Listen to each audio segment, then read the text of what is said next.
तन मन का कोई दोष ना।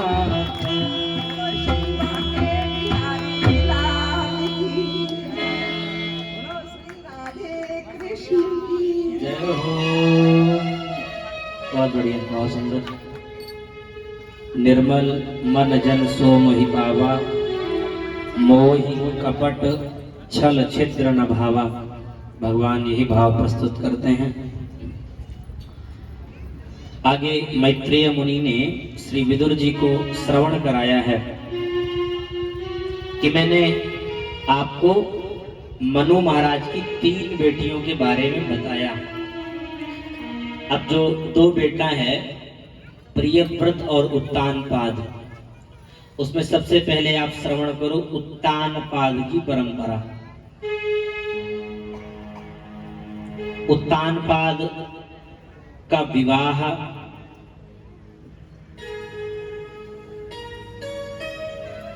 सुरुचि से हुआ और सुनीति से हुआ। सबसे पहले विवाह सुनीति से हुआ।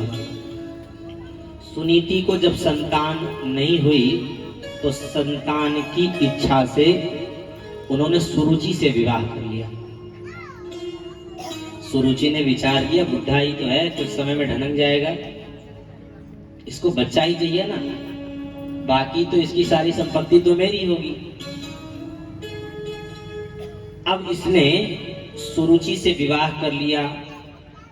सुरुचि ने मनमानी करनी चाहिए, लेकिन राजकाज का जो भी ब्यौरा है वो सभी मंत्री सामंत जो भी हैं सब सुनीति के पास आकर के वो करते हैं। बेटा हो गया उत्तम, सुरुचि का बेटा उत्तम हुआ। अब तो बेटे के कारण भाव दूषित प्रकट करने लग गए। एक दिन रात्रि में बोलने लग गई, सुनो, अगर तुम सुनीति के साथ रहोगे तो मैं तुम्हारे साथ नहीं रहूंगी, बेटे को भी लेकर के जाऊंगी, उसे भगाओ, कल भेजो।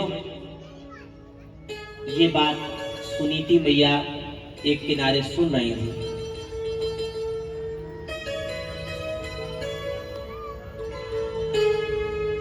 क्योंकि उस कल्प में उनका एक बेटा भी हो गया था जिसका नाम था ध्रुव। अभी 6 महीने का ही वह बालक है, लेकिन अब समझ गई इसका बेटा हो गया, कहीं धन यही न ले जाए, राजकाज यही न ले जाए, इसलिए भगाने की बात करती है। जब ऐसा कहने लग गई उत्तानपाद से, उत्तानपाद ने कहा चिंता मत करो, सुबह बोल दूंगा।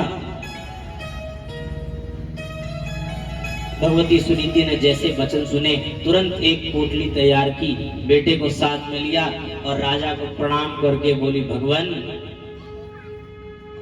आप जैसी अपेक्षा रखते हैं, इसको हम वो झरने दिखाएंगे, इसको हम वन के जन्य प्राणियों को दिखाएंगे, एक श्रेष्ठ योद्धा इसको हम तैयार करेंगे, एक आपके योग्य राजकुमार हम इसको तैयार करेंगे, लेकिन अभी हमको जाने दीजिए।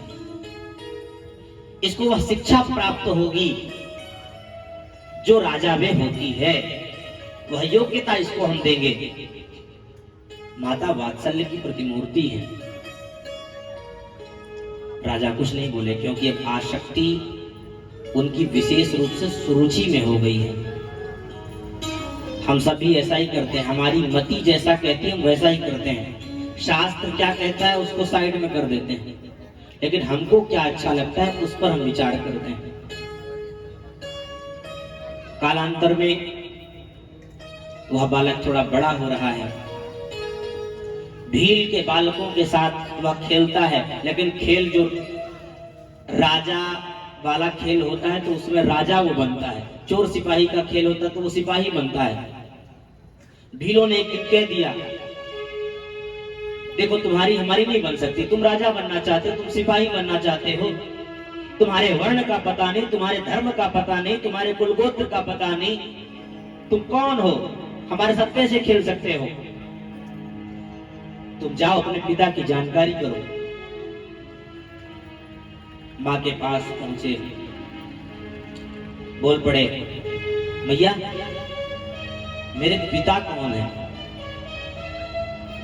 माता ने खड़े होकर के दिखाया कि बेटा वो दूर वहां पर एक महल दिखाई देता है, देख रहा है? बोले हाँ भैया दिखाई दे रहा है। उसमें एक राजा रहते हैं। हाँ हाँ सुना है उत्तानपाद। हाँ, उनकी दो पत्नियां हुई, सुरुचि और सुनीति। सुरुचि तो वहां रहती है, लेकिन जो सुनीति नाम की वो जो पत्नी है वो कहीं जंगल में रहती है। सुना है उसका एक बेटा भी है। अच्छा, पिता कौन है मेरे? सुनना पहले पूरी बात। वो जो बालक हुआ है सुनीति को, बड़ा अच्छा बालक है। वो अपनी माँ की आज्ञा मानता है, माँ को सुनता है, माँ को समझता है। सभी प्राणियों में सभी को एक साथ लेकर चलने की उसमें क्षमता है। वो एक राजा के योग्य है। माता तू मेरे पिता का नाम बताना। क्या बता रही है?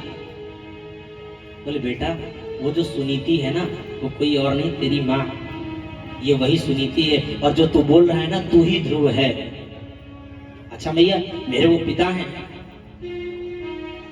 मैं चाहता हूं उनके चरणों को मैं छू के आऊं, उनके चरणों के नीचे की जो मिट्टी है उसे अपने माथे पे लगाऊं। मेरे पिता हैं। माँ ने आज्ञा दे दी। दौड़ करके वह बालक पहुंचता है, द्वार पर पहुंचा, पूछ लिया, अरे तुम्हारा स्वरूप तो बड़ा अच्छा है। पार्षदों ने कह दिया स्वरूप तो बड़ा अच्छा है, लेकिन जो तुम ये मेखला वेखला पहने, ऐसा लगता है तुम वन में रहने वाले वनवासी हो। नहीं, मैं वनवासी नहीं हूं। मेरे पिता उत्तानपाद हैं, मैं उनका बेटा ध्रुव हूं। जैसे ही ध्रुव सुनाई दिया, पार्षदों ने अंदर जाकर के सभा में सबको कह दिया, अरे उत्तानपाद जी का बेटा ध्रुव आया है। अब तो ध्रुव जी अंदर आ रहे हैं। जैसे ही आए सभी ने स्वागत किया है। पिता को भी आनंद है, मेरा बेटा ध्रुव आया है। पास में गए, अंक में भरने लग गए, प्रणाम किया पिताजी को। पिताजी आप जगदाधार हैं, मेरे पिता हैं, परमात्मा है, माँ ने मुझे सिखाया। जैसे ही अंक में बैठने चले, वैसे ही सुरुचि आ गई। ए दुष्ट बालक,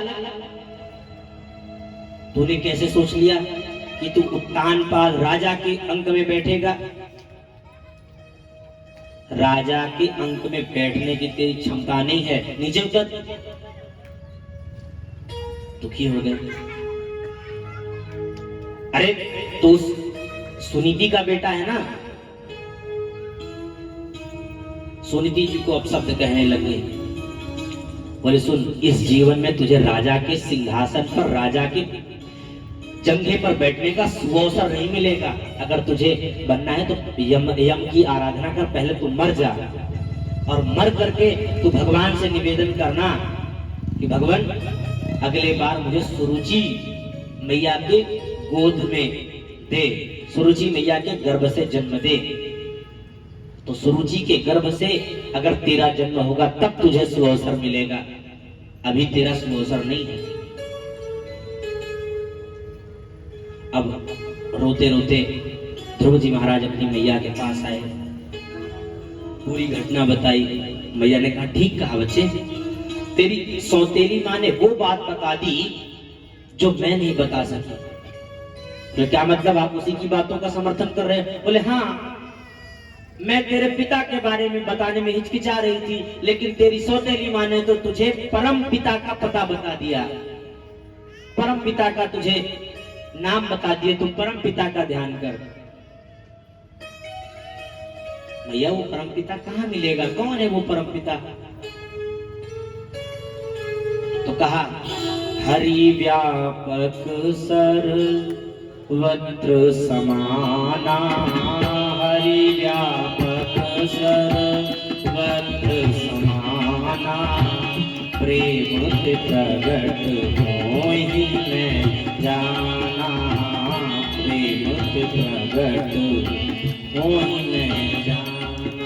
बच्चे मैंने सुना है कि वो दीन बंधु दया सिंधु कृपा सिंधु सर्वेश्वरेश्वर पुराण पुरुषोत्तम जगदाधार जगदीश्वर बाल मुकुंद हमारे ठाकुर श्री गिरधर गोपाल जी श्री बांके बिहारी लाल जी वो वृंदावन की यमुना पुलिन पर निवास करते हैं।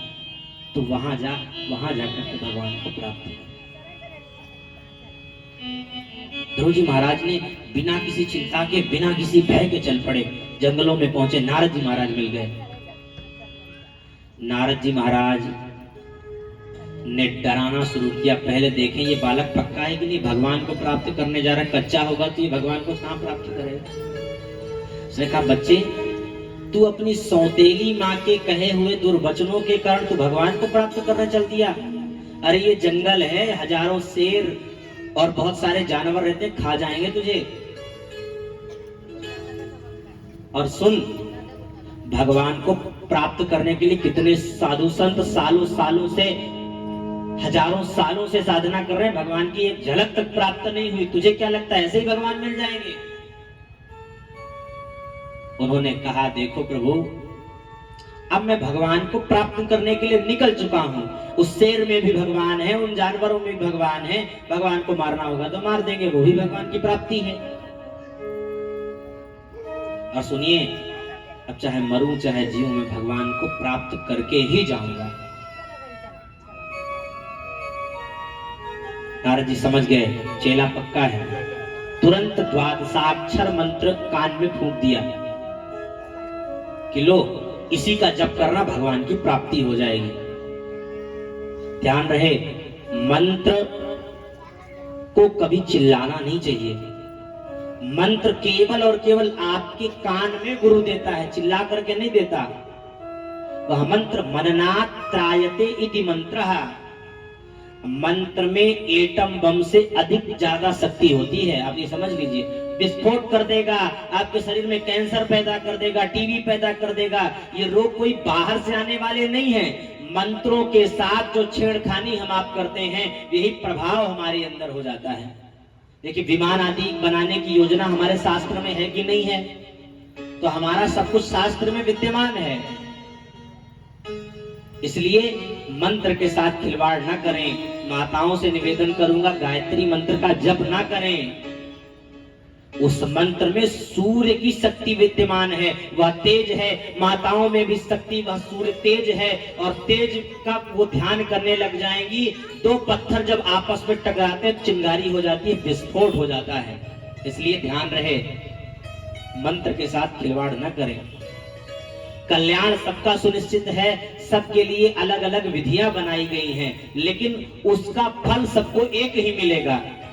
मार्ग अलग है। भाई, जो स्त्री है वो स्त्री ही है।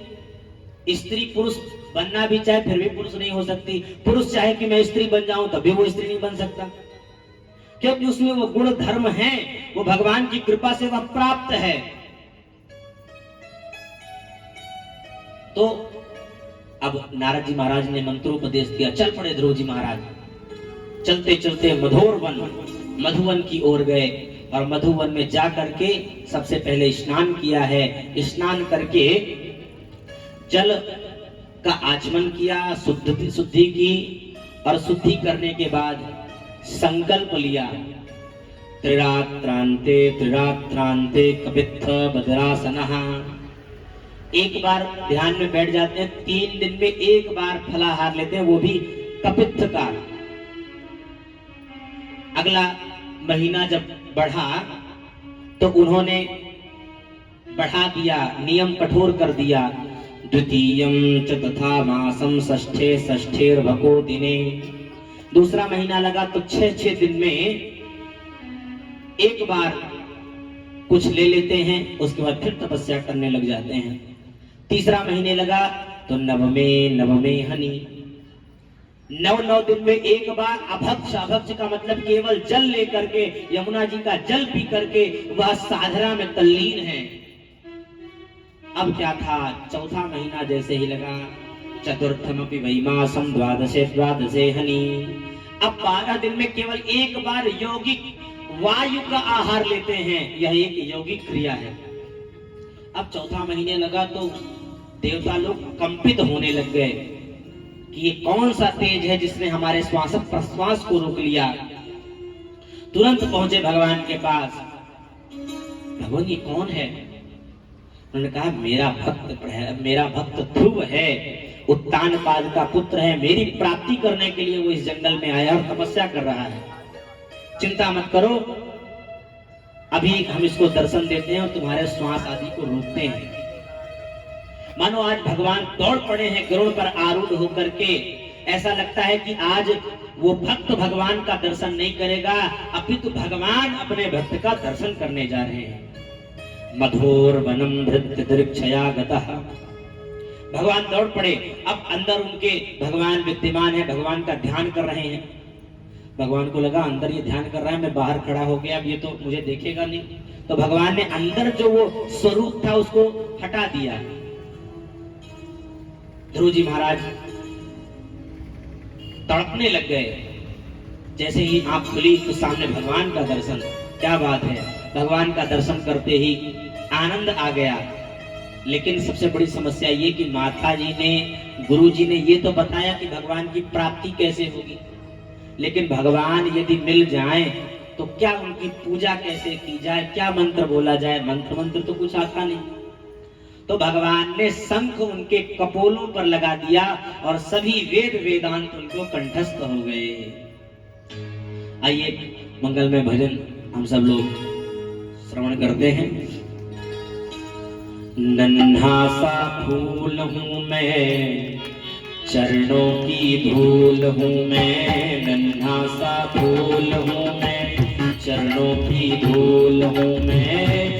आया हूँ मैं तो तेरे द्वार, प्रभु जी मेरी पूजा करो स्वीकार। प्रभु जी मेरी पूजा करो स्वीकार। नन्हा सा फूल हूँ मैं, चरणों की धूल हूँ मैं।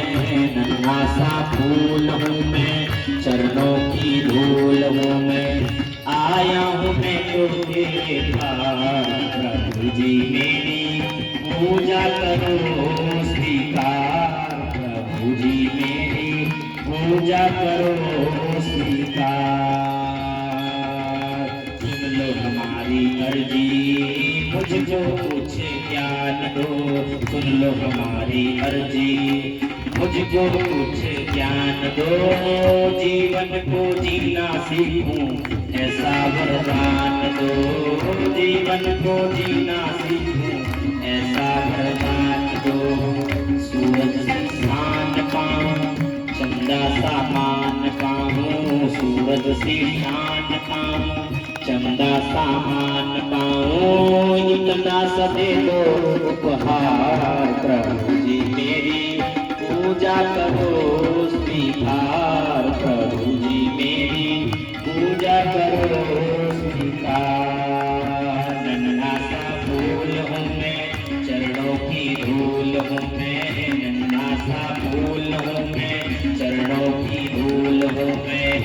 आया हूँ मैं तो तेरे द्वार, प्रभु जी मेरी पूजा करो स्वीकार। प्रभु जी मेरी पूजा करो स्वीकार।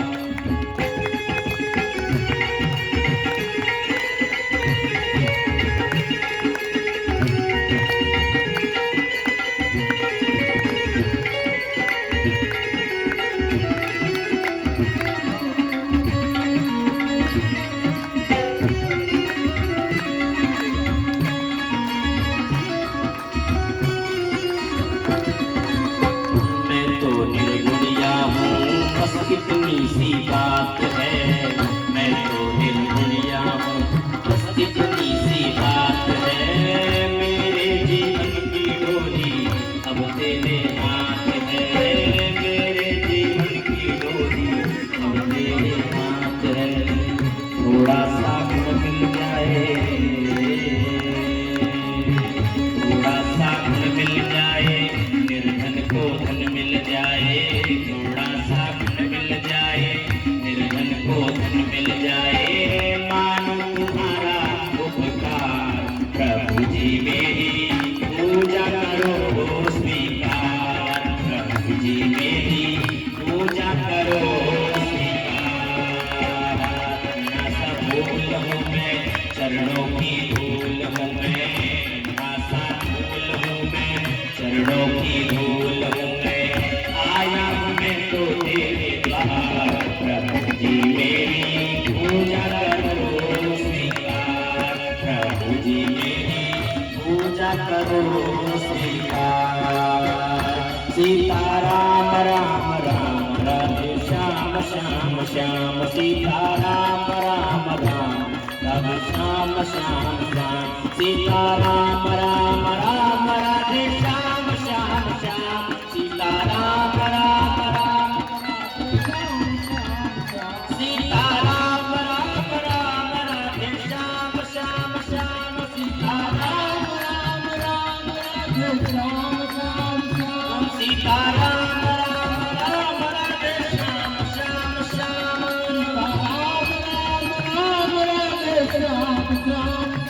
सीताराम राम राम राधे श्याम श्याम श्याम सीताराम राम राम राधे श्याम राम राम सीताराम राम राम राधे श्याम राम राम सीताराम राम राधे श्याम श्याम श्याम सीताराम राम राधे श्याम श्याम श्याम सीताराम राम राधे श्याम श्याम सीताराम राम राधे श्याम श्याम श्याम सीताराम राम राधे श्याम श्याम श्याम सीताराम मूकं करोति वाचालं पंगुमलंघयते गिरिं यत्कृपातमहं वन्दे परमानंदमाधवम्।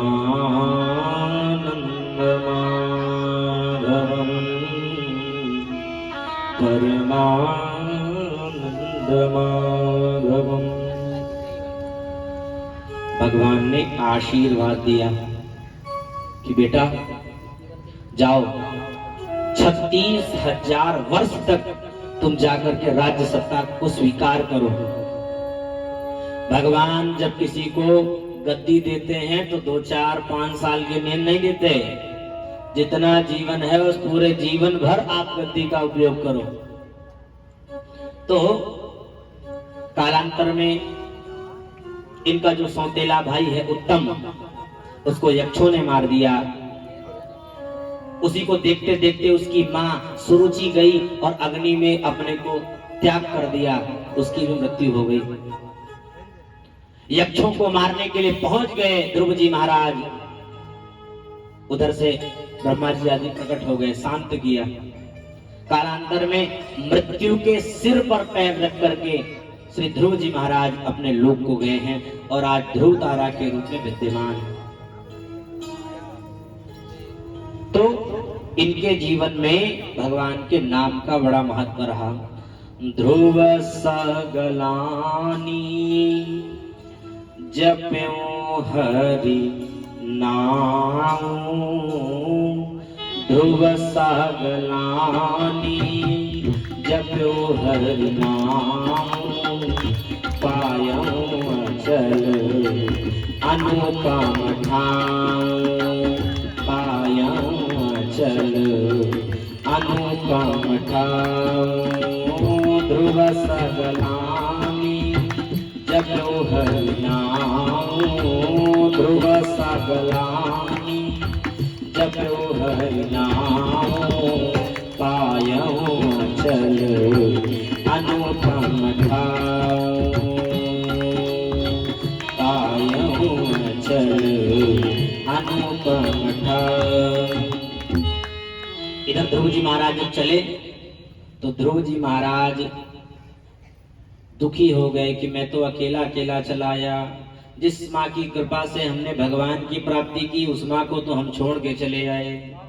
पार्षदों ने कहा, अरे भैया ध्रुव, तुम जैसा भगवत भक्त जिस कुल में हो जाए उसकी 3 पीढ़ी आगे और 3 पीढ़ी पीछे सब वैकुंठ की अधिकारिणी हो जाती हैं। सुनो, पीछे एक बार घूम कर देखो, तुम्हारी माँ का एक दिव्य विमान और आ रहा है। आगे आगे तुम पुत्र के रूप में और पीछे पीछे तुम्हारी माँ भी आ रही हैं। इन्हीं ध्रुव जी महाराज के वंश में आगे चल करके धर्मात्मा महाराज अंग का जन्म हुआ। अंग बड़े धर्मात्मा थे। उनका विवाह मृत्युपुत्री सुनीता देवी के साथ हुआ। फलस्वरूप इनका एक बेटा हुआ एकदम नास्तिक, जिसका नाम था वेन। वेन से दुखी हो गए। महाराज अंग अपने राज्य की ही एक गुफा में जाकर के छुप गए। सभी ने खूब ढूंढा, जब नहीं मिले तो आगे चल करके वेन को ही राजा बना दिया। अब वेन तो खूब नास्तिक, जैसे ही गद्दी मिली तुरंत भाव रख दिया, नयष्टव्यम न दातव्यम न होतव्यम द्विजः क्वचित इदन्यवारयत् धर्मं भेरी घोषेण सर्वशः। सुनो, आज के बाद हमारे राज्य में न तो कोई यज्ञ होगा, न तो कोई दान होगा। देखिए, मैं निंदा की दृष्टि से नहीं कह रहा हूं। सम्राट अशोक कह करके लोग खूब बखान करते हैं। उन सम्राट अशोक जी ने दुष्टों की बातों में आकर के उस काल के जितने भगवत भक्त थे उनको समाप्त कर दिया।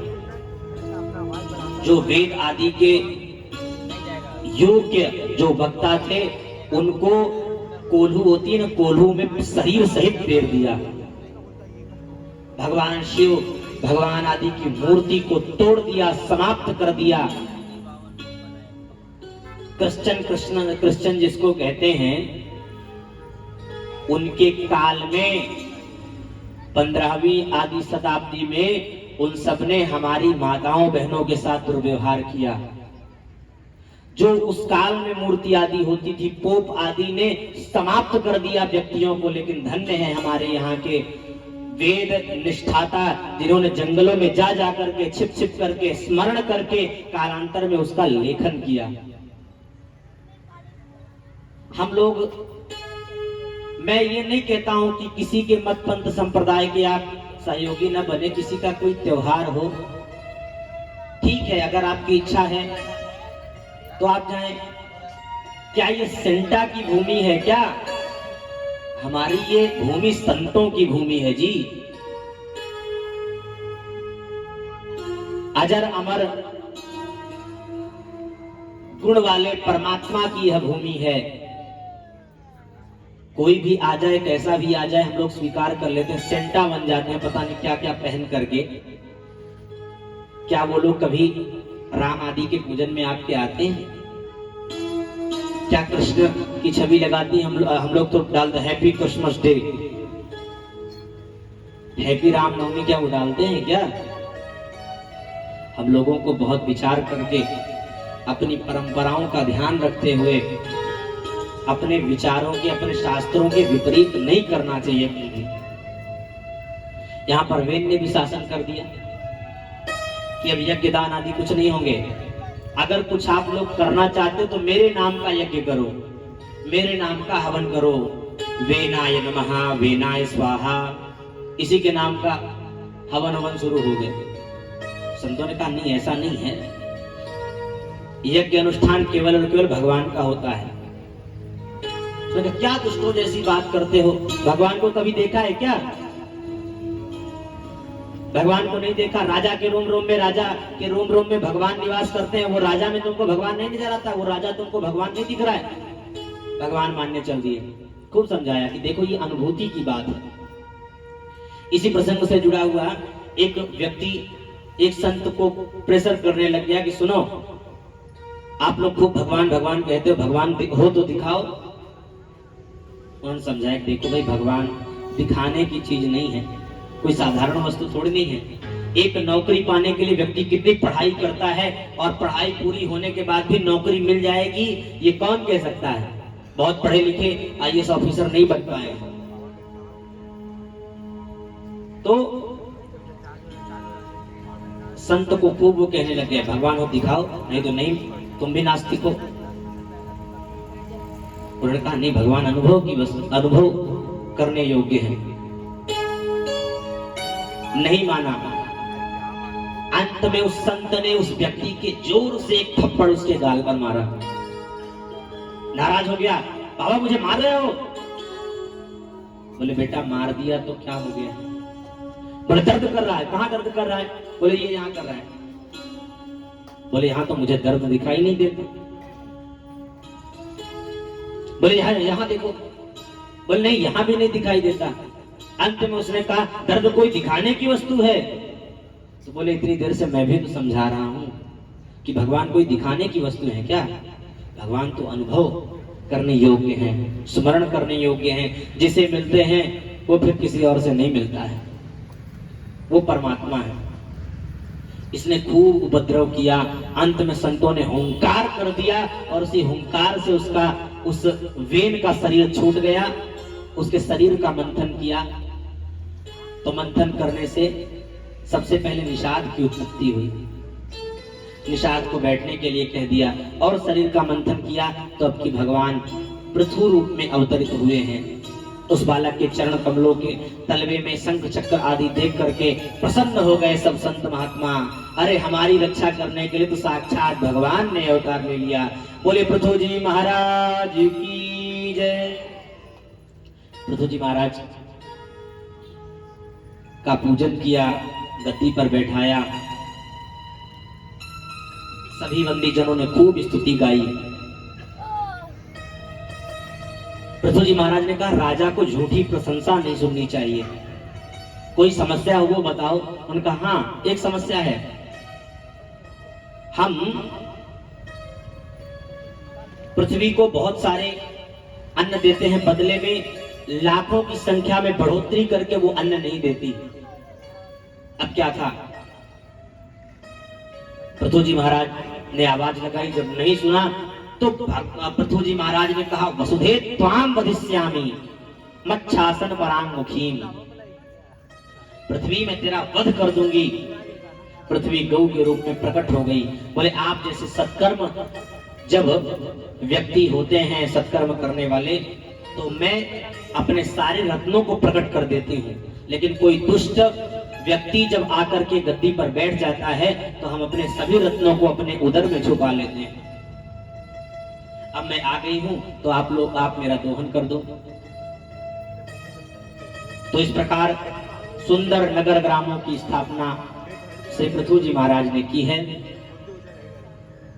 अब पृथु जी महाराज भी यज्ञ अनुष्ठान करने लग गए तो देवताओं को समस्याएं होने लग गई। आइए एक भगवान का भजन शुक्ल जी अब प्रस्तुत करेंगे, कोई भगवान का मंगलमय भजन। तदुपरांत देखिए भगवान वामन का अवतार हम आज ही करा देते हैं। उसके पूर्व की कथाएं कल भी थोड़ा सा समय वो रहेगा तो और कथाएं हम सुना देंगे। आज भगवान कल भी 2 कार्यक्रम फिर हो जाएंगे, तो वामन भगवान का अवतार आज कर देते हैं। बस कुछ ही क्षणों में इस भजन के बाद भगवान वामन का अवतार करेंगे। इसके बाद कल कथाएं, कल भगवान कृष्ण का जन्मोत्सव भी मनाना है, समय भी हो गया है।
जैसा कि आज तो आप लोग देखे होंगे कि अब पता नहीं मुझसे भी क्या गलती हुई है कि मुझे मनोहर पधैया ने थोड़ा सा हमारे ये बाजा का फ्यूज उड़ गया, जिससे कुछ देर तक यहाँ बाधित हुआ। हमने गए वहाँ बनवा करके ले आए चला। तो ठीक है, ऐसी मुसीबतें, अच्छे कामों में मुसीबतें आती भी रहती हैं, वो खुशी की बात है।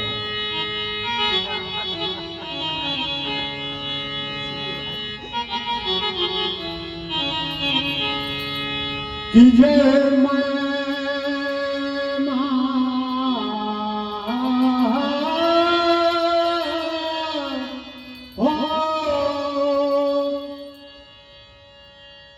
बहुत देखा जमाना बहुत देखा जमाने को समय का वार देखा है, कभी इस पार देखा है, कभी उस पार देखा है, कहीं पर गम, कहीं सरगम, कहीं पर प्यार देखा है, कहीं पर दो हंसी दिल का भ्रष्टाचार देखा है, और कहीं पर राम रावण का लगा दरबार देखा है, कहीं घपला घोटाला की बनी सरकार देखा है।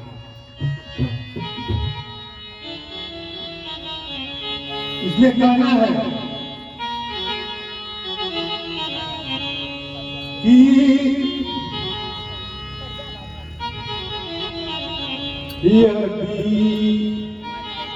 यदि नाथ का नाम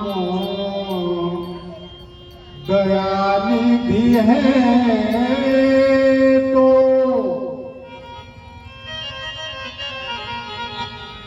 यदि नाथ का नाम दयानिधि है तो दया भी करेंगे कभी ना कभी। यदि नाथ का नाम दयानिधि है तो दया भी करेंगे कभी ना कभी।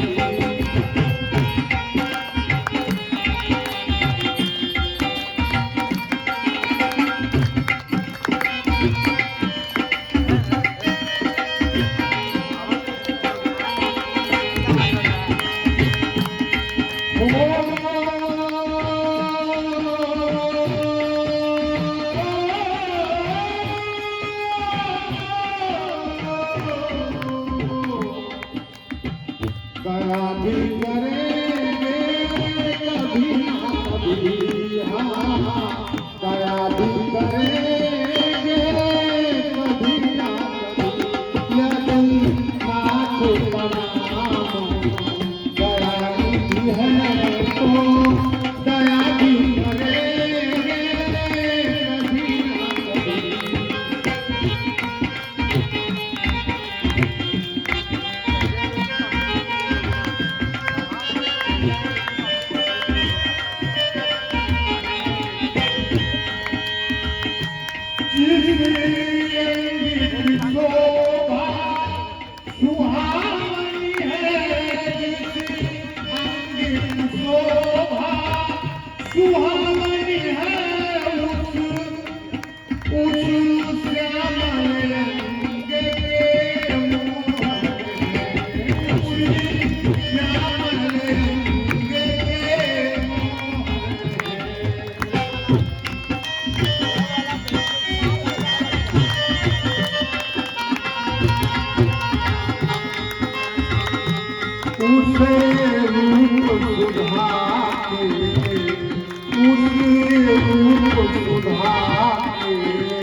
प्याले भरेंगे कभी ना कभी। यदि दयानिधि है तो दया भी करेंगे कभी ना कभी।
में भी हमारे महाराज जी के लिखा करके ऐसी कुछ इसी उपलक्ष्य में कुछ बातें आप लोगों को बताई तो आप लोग ध्यान देंगे।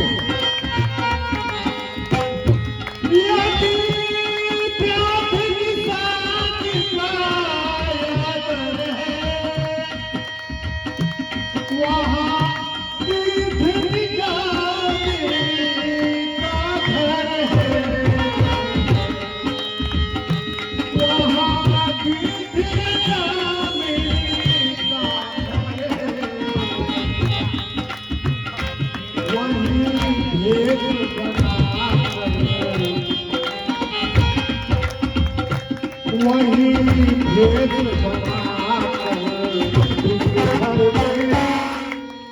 वही भेद बनाकर उस घर में हम जा रहने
नारायण नारायण। भगवान वामन का अवतार करा दे। देवासुर संग्राम हुआ, देवासुर संग्राम में पूर्वोक्त जैसा आप सभी जानते ही हैं, अमृत जैसे ही मिला राक्षस लेकर के भाग गए। भगवान का मोहिनी अवतार हुआ।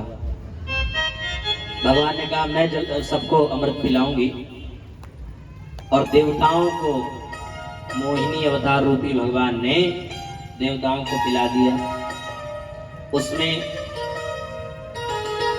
राक्षस एक बैठा,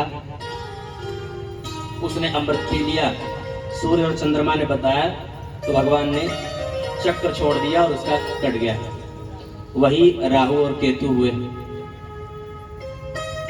आगे चल करके सबको समाप्त कर दिया था उन देवताओं ने, क्योंकि अमृत पी चुके थे, राक्षसों को समाप्त कर दिया।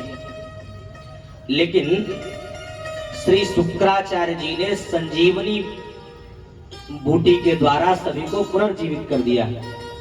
बलि को कहा ब्राह्मणों को पकड़ लो, तुम जीत जाओगे। ब्राह्मणों को यज्ञ में बैठा दिया, संकल्प दिला दिया। अब ब्राह्मण लोग संकल्प करने लग गए, पूजन किया, एक रथ की तरह का तैयारी कर दी, रथ बना दिया। उस रथ से स्वर्ग पर आक्रमण कर दिया बलि ने। और जैसे ही बलि ने आक्रमण किया, सभी देवताओं ने स्वर्ग को छोड़ दिया। अब बलि का राज्य तो हो गया, लेकिन शुक्राचार्य जी ने कहा जो शतक क्रतु होता है वो परमानेंट गद्दी पा लेता है। इसलिए ऐसा है कि अभी तुम्हारा परमानेंट नहीं हुआ है, तुमने तो पा लिया, लेकिन 100 यज्ञ कर लो जल्दी से। यज्ञ करने लग गए हैं बलि। इधर जैसे ही नर्मदा नदी के किनारे पर हुआ, इधर अदिति मैया जिनके पुत्र आदि इधर उधर विचरण कर रहे थे, उनको कश्यप जी ने एक संकल्प दिलाया कि एक काम करो, तुम फाल्गुन मास के शुक्ल पक्ष में 12 दिन तक केवल दूध का आहार लेने से उसको संतान जो होती है वो उत्तम संतान होती है। उन्होंने ऐसा ही किया। पयोव्रत के व्रत के प्रभाव से कालांतर में आदिति मां के गर्भ से भगवान का प्राकट्य हुआ।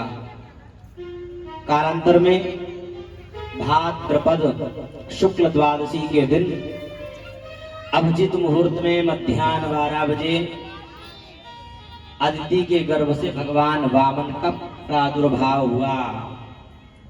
तं वटुं वामनं दृष्ट्वा मोदमाना महर्षयः कर्माणि कारयामासुः पुरस्कृत्य प्रजापति। भगवान का अवतार हो गया।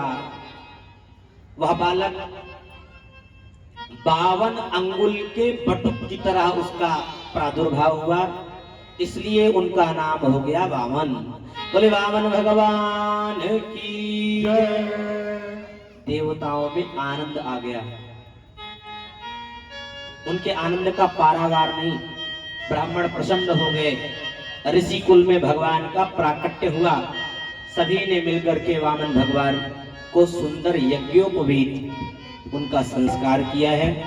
ब्राह्मणों का, क्षत्रियों का, वैश्यों का त्रिविध इसमें यज्ञोपवीत संस्कार होता है। तो ब्राह्मणों का सर्वश्रेष्ठ संस्कार यज्ञोपवीत संस्कार है। यज्ञोपवीत संस्कार यहाँ पर हुआ है। यज्ञोपवीत संस्कार इसको कहते हैं दूसरा जन्म। एक माँ के गर्भ से जन्म होता है, दूसरा संस्कारों से जन्म होता है, यही यज्ञोपवीत संस्कार है। तो वामन भगवान का यज्ञोपवीत हुआ। स्वयं विधाता ब्रह्मा जी ने प्रकट होकर के उनको कमंडल शब्द दे दिया। अदिति मैया ने लंगोटी पहना दी, कश्यप जी ने मेखला पहना दी, सरस्वती मैया ने रुद्राक्ष की माला भेंट कर दी, भूदेवी ने चरण पादुका प्रदान कर दी, आकाश ने छत्र भेंट कर दिया, कुबेर ने भिक्षा का पात्र दे दिया। अब अन्नपूर्णा मैया ने भिक्षा तो दे दी। उस भिक्षा को लेकर आचार्य के समीप गए बृहस्पति जी के पास। बृहस्पति जी को देने लग गए तो बृहस्पति जी ने कहा शिष्य ये मुझे नहीं चाहिए। बोले फिर क्या चाहिए? बोले मुझे तो स्वर्ग चाहिए, स्वर्ग। बोले वो कहां से मैं लाऊंगा? उन्होंने कहा इस समय राजा बलि के पास है, उस त्रैलोक्य की संपदा हमें चाहिए, वो त्रैलोक्य की संपदा मुझे दो। अब क्या था, भगवान का वामनावतार भगवान चल पड़े राजा बलि के यहाँ। राजा